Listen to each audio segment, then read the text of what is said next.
ಅಲ್ಲಿ ಯಜ್ಞ ಯಾಗಾದಿಗಳು ಯಾವಾಗ ಬಂದಾಗ ಅಂತ ಹೇಳಿದ್ರೆ ಅದನ್ನ ಯಾರು ಮಾಡಬೇಕು, ಯಾರು ಭಾಗಿಯಾಗಬೇಕು, ಯಾರು ಅದನ್ನ ಪರ್ಫಾರ್ಮ್ ಮಾಡಬೇಕು ಎನ್ನುವಂತ ವಿಚಾರ ಬಂದಾಗ ಅಲ್ಲಿ ಮೇಲ್ವರ್ಗದವರು ಯಜ್ಞ ಯಾಗಾದಿಗಳನ್ನು ಮಾಡಿದ್ರೆ ಕೆಳವರ್ಗದವರು ಅದರ ಹತ್ತಿರಕ್ಕೂ ಕೂಡ ಸುರಿಯದಂತಹ ಒಂದು ಪರಿಸ್ಥಿತಿ ಎದುರಾಗಿ ಬಂತು.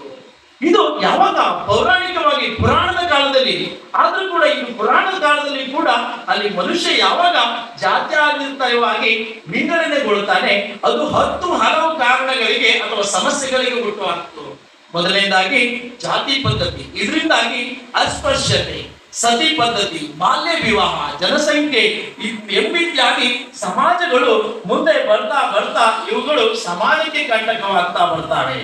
ಪುರಾಣದಿಂದ ಹಿಡಿದು ಶತಮಾನಗಳನ್ನು ದಾಟುವಂತ ಅದು ಮುಂದುವರ್ಕೊಂಡು ಸಮಾಜಕ್ಕೆ ಒಂದು ಶಾಪವಾಗಿ ಪರಿಗಣಿಸಿತು. ಹಾಗಾಗಿ ಕೂಡ ಜಗಜ್ಯೋತಿ ಬಸವಣ್ಣ ಸುಮಾರು 12ನೇ ಶತಮಾನದಲ್ಲಿ